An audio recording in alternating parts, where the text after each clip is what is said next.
નમસ્કાર મિત્રો, એક રાત્રે 9 વાગ્યા વર્ષની એક યુવાન છોકરી તેના પિતાના પલંગમાં સૂઈ રહી છે. જ્યારે છોકરીના પિતા ઘરે આવે છે ત્યારે તેમણે તેમની પુત્રીને પોતાના પલંગ પર સૂતી જોઈ હતી. તેણે તેણીને પૂછ્યું, દીકરી, તને શું થયું છે? ત્યારે દીકરી કહે છે, મને સખત માથાનો દુખાવો થાય છે અને હું ખૂબ જ ડરી ગઈ છું, તેથી જ હું આજે રાત્રે તમારી સાથે સૂવા માંગુ છું. દીકરીની વાત સાંભળીને પિતા કહે છે, કંઈ વાંધો નહીં દીકરી, આરામથી સૂઈ જા. પછી તે જમવા રસોડામાં જાય છે અને ખોરાક ખાધા પછી તે થોડું ડ્રિંક પણ કરે છે. તે પછી તે આવે છે અને તેની પથારીમાં સૂઈ જાય છે. આ વાર્તામાં કંઈક આવું થાય છે. આ સાંભળીને તમે પણ તમારા હોશ ગુમાવી દેશો. હવે તમને તેના માટે વિચારવા માટે મજબૂર થઈ જશો કે એક પિતા તેમની પુત્રી સાથે આવું કેવી રીતે કરી શકે. આજની આ સત્ય ઘટના મધ્યપ્રદેશના સાગર જિલ્લાની છે.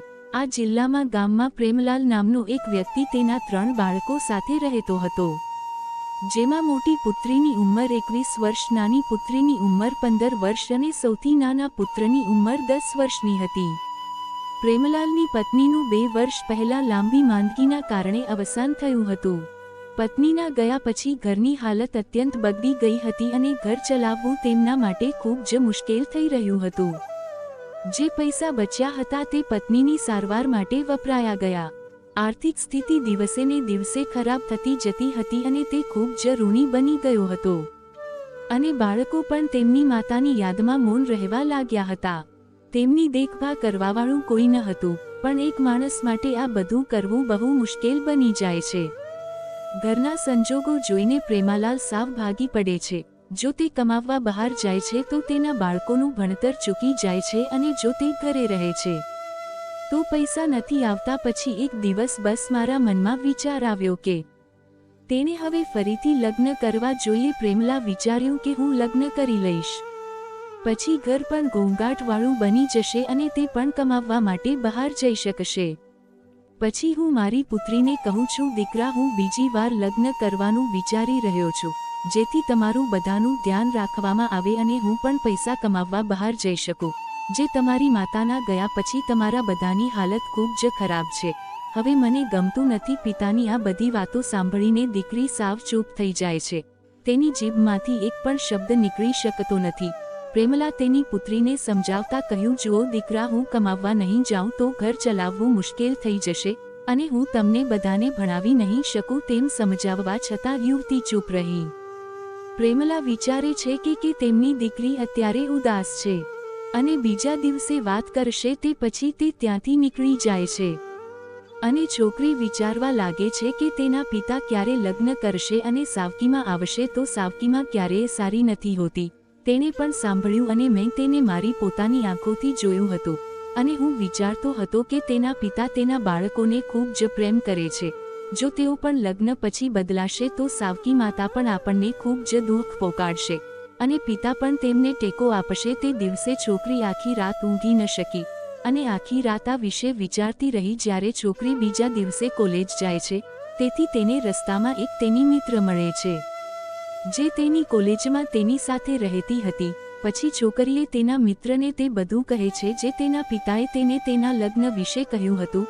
તેના મિત્રને કહે છે કે જો એમ હોય તો તમારી સાથે કંઈક ખોટું થવાનું છે.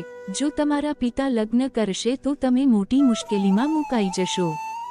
તમે સાવકી માતા વિશે સાંભળ્યું જ હશે કે તે કેવા પ્રકારની વ્યક્તિ હોય છે. તમારા પિતા આ લગ્ન તમારા માટે નથી કરી રહ્યા, તેઓ પોતાના શારીરિક આનંદ માટે કરી રહ્યા છે. તેમને માત્ર એવો લાઈફ પાર્ટનર જોઈએ છે જે તેમની શારીરિક ઈચ્છાઓ પૂરી કરી શકે. શારીરિક ઈચ્છાઓ તમારા પિતાને ખૂબ જ પરેશાન કરે છે, તેથી જ તેઓ લગ્ન કરવા માંગે છે. ક્યારે એવું ન વિચારશો કે તે તમારા માટે તેની સાથે લગ્ન કરી રહ્યા છે. તેને માત્ર તેની ઈચ્છાઓ પૂરી કરવા માટે જોઈએ છે. તેના મિત્રની વાત સાંભળીને યુવતી ખૂબ જ પરેશાન થઈ જાય છે અને તેને એવું લાગે છે કે તેના પિતા લગ્ન કરવાનું ચાલુ રાખશે અને પછી તેનો મિત્ર કહે છે કે તેને એક વિચાર છે. જો તમે કરી શકો તો. છોકરીએ કહ્યું, શું છે? હું મારા ભાઈ બહેન માટે કંઈ પણ કરી શકું છું. તેણીને કહેવા લાગી કે તારા પપ્પાને માત્ર એક છોકરી જોઈએ છે. જો તું તારા પિતા સાથે સંબંધ બાંધી શકે તો તેને લગ્નની જરૂર નહીં પડે અને તે ક્યારેય લગ્ન કરશે નહીં. પછી છોકરી આ વિશે ઊંડાણપૂર્વક વિચારવાનું શરૂ કરે છે અને તે નતીજા પર આવે છે કે તેણીને ગમે તે કરવું હોય તેણી તેના ભાઈ બહેનને ક્યારેય બરબાદ થવા દેશે નહીં. હવે છોકરીએ નક્કી કરી લીધું હતું કે તે કોઈપણ ભોગે તેના પિતાને લગ્ન કરવા દેશે નહીં. તે કોલેજમાંથી પાછી ફરી ત્યાં સુધીમાં સાંજ પડી ગઈ હતી, કારણ કે તે કોલેજ પછી લાંબા સમય સુધી તેના મિત્ર સાથે વાત કરતી હતી અને પછી તે ઘરે આવીને રસોઈ બનાવવા લાગે છે અને તેના ભાઈ બહેનને ખવડાવીને તેને તેમના રૂમમાં સૂવા માટે મોકલે છે. તે પછી છોકરી ખોરાક ખાય છે અને તેના પિતાના પલંગ પર સૂઈ જાય છે. થોડા સમય પછી છોકરીના પિતા આવે છે અને તેમની પુત્રીને તેમના પલંગ પર પડેલી જુએ છે. પછી તેને પૂછ્યું, દીકરી તને શું થયું છે? તો છોકરી કહે છે, પપ્પા મને ખૂબ જ માથામાં દુખાવો થાય છે અને મને ડર પણ લાગે છે, તેથી હું આજે રાત્રે તમારી સાથે સૂવા માંગુ છું. તે તેની પુત્રીની વાત સાંભળીને કહે છે, કંઈ વાંધો નહીં દીકરી, તું આરામથી સૂઈ જા. થોડીવાર પછી તે જમવા રસોડામાં જાય છે અને ભોજન કર્યા પછી તેણે થોડી ડ્રિંક પણ કરે છે, જે પછી તે આવીને તેની પથારીમાં સૂઈ જાય છે. એક તરફ છોકરી પડી હતી અને બીજી બાજુ તેના પિતા હતા, પણ બંનેના અલગ અલગ ધાબળા હતા. રાતના બપોર વાગ્યા હતા, પણ પેલી છોકરીની આંખોમાંથી ઊંઘ સાવ જતી રહી હતી. તેના મનમાં તેના મિત્રના શબ્દો અને સાવકી માતાનું ચિત્ર ફરતું હતું. જ્યારે છોકરી વિચારીને દુનિયામાંથી બહાર આવી ત્યારે તેણે જોયું કે તેના પિતા ઝડપથી સૂઈ રહ્યા છે. પછી છોકરી ડરવાનો ઢોંગ કરીને તેના પિતાના ધાંભળામાં ચાલી ગઈ અને તેને નજીકથી આવી. થોડા સમય પછી છોકરી ધીમે ધીમે તેના પિતાની નજીક આવવા લાગે છે અને નશાના કારણે તે પણ હોશ ગુમાવવા લાગે છે. તેથી જ તે પોતાની જાતને રોકી ન શક્યો. તે પછી તે બંને તેમના સંબંધો ભૂલી ગયા અને ઘણી વખત સંબંધમાં આવી ગયા. બીજા દિવસે સવારે જ્યારે તેઓ જાગ્યા ત્યારે બંને ખૂબ જ ખુશ હતા અને તેમને કોઈ પ્રકારની શરમ કે અફસોસ ન હતો. જ્યારે પણ તેને મન થાય ત્યારે તેની ઈચ્છાઓ પૂરી કરી લેતા. એ જ રીતે દિવસો મહિનાઓમાં બદલાતા રહ્યા. એ જ પછી તો આ ક્રમ રોજ થવા લાગ્યો. હવે તો છોકરી પણ આની આધીન થઈ ગઈ હતી અને તે સમજ્યા વિના મહિનાઓ વીતી ગયા. એક દિવસ છોકરીની તબિયત ખરાબ થઈ અને તેને ઉલટીઓ થવા લાગી અને ચક્કર આવવા લાગ્યા. ત્યારબાદ યુવતીને નજીકના ક્લિનિકમાં તપાસ કરાવવા લઈ જાય છે. પછી જ્યારે તેનો રિપોર્ટ આવ્યો ત્યારે તેના પગ નીચેથી જમીન સરકી જાય છે. ડોક્ટરે તેણીને જણાવ્યું કે તે 2 માસથી ગર્ભવતી છે અને યુવતીના ગામની એક મહિલા ક્લિનિકમાં સાફ સફાઈનું કામ કરતી હતી. જ્યારે તે મહિલાને આ વાતની ખબર પડી ત્યારે તેણે આખા ગામમાં ટીંડેરો પેટવી દીધો કે પ્રેમલાલની કુંવારી દીકરી માં બનવાની છે. ધીમે ધીમે તમારી જેમ આખા ગામમાં આ સમાચાર ફેલાઈ જાય છે. પ્રેમલાલની તેની જ દીકરી સાથે સંબંધ છે એવી એક દિવસ તેના મિત્ર તેના ઘરે જાય છે અને આખા ગામમાં ખબર પડે છે કે તે ગર્ભવતી છે. તેના મિત્રનો અવાજ સાંભળીને છોકરી ખૂબ જ પરેશાન થઈ જાય છે અને તે કંઈ પણ સમજી શકતી ન હતી. તે શું કરે તે વિચારતી હતી કે હવે તેના પિતાની બહુ બદનામી થશે અને તે પણ કોઈને મોં બતાવવા લાયક નથી.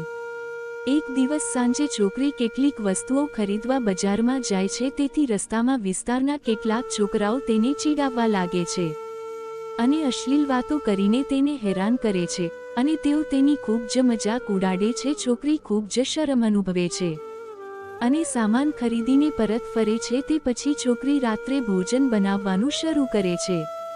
તેના ભાઈ બહેન અને તેના પિતાને ખવડાવે છે અને તે તેના રૂમમાં જાય છે.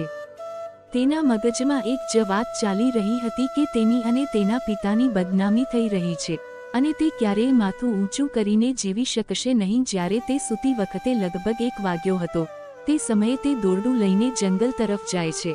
જંગલમાં પહોંચતા જ તે લટકી જાય છે અને જ્યારે તે જ ગામનો એ માણસ જંગલમાં જાય છે ત્યારે તે ત્યાંનો નજારો જોઈને ચોંકી જાય છે. જ્યારે તેણે નજીક જઈને જોયું તો તે સાંભળી શક્યો નહીં અને કારણ કે તે છોકરી તેના જ ગામના રહેતા પ્રેમલાલની પુત્રી હતી. પછી તે વ્યક્તિએ આ સમાચાર આખા ગામમાં ફેલાવી દીધા અને આ સમાચાર છોકરીના પિતાને પણ જણાવવામાં આવ્યા. છોકરીના પિતા અને ગામના બધા લોકો જંગલ તરફ જાય છે અને તેમાંથી એકે પોલીસને ફોન કરી દીધા અને થોડીવારમાં પોલીસ પણ ઘટનાસ્થળે પહોંચી જાય છે અને તે છોકરીને નીચે ઉતારીને પોસ્ટમોર્ટમ માટે મોકલી દે છે. જ્યારે પોલીસે તેની તપાસ શરૂ કરી તો પૂછપરછ દરમિયાન લોકોએ જણાવ્યું કે યુવતી ગર્ભવતી હતી અને તેથી જ તેણે આત્મહત્યા કરી હતી. એક વ્યક્તિએ તો એમ પણ કહ્યું કે આ છોકરીના તેના પિતા સાથે જ ગેરકાયદેસર સંબંધ હતા અને તેના ગર્ભમાં રહેલું બાળક પણ તેના પિતાનું છે. લોકો દરેક પ્રકારની વાતો કરતા હતા અને એમ પણ કહેતા હતા કે ભગવાન આવા બાપ દીકરીને કોઈને ન આપે. પછી પોલીસ પ્રેમલાલની ધરપકડ કરે છે અને તેને પોલીસ સ્ટેશન લઈ જાય છે અને તે પોસ્ટમોર્ટમ રિપોર્ટ આવવાની રાહ જુએ છે. આ દરમિયાન છોકરીના મિત્રને પણ બોલાવવામાં આવે છે અને ડરતી છોકરી તેને બધું જ કહે છે.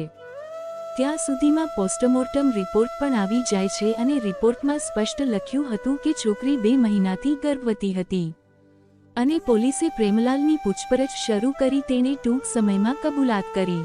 તે તેની પુત્રી સાથે છેલ્લા 5 થી 6 મહિનાથી અફેર હતું.